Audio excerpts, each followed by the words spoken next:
কষিয়ে পুরো ডিমটিকে রান্না করতে দুজনে দুপুরে থাকিয়ে খাবো।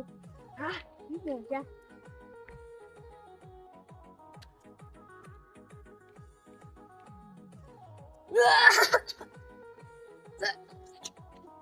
ও দাদু, কোথায় যাচ্ছ গো দাদু? তোর শাশুড়ির বিয়ে দেখে দীপু কোথায় যাচ্ছ?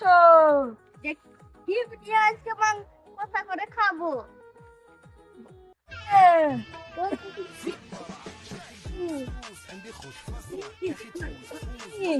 ডিম দিয়ে আজ কষা করবো।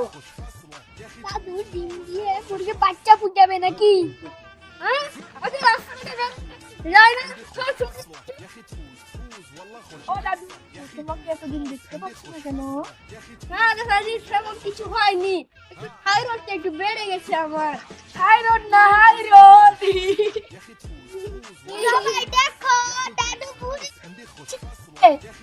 দাদু, তোমার বুদ্ধি নেই।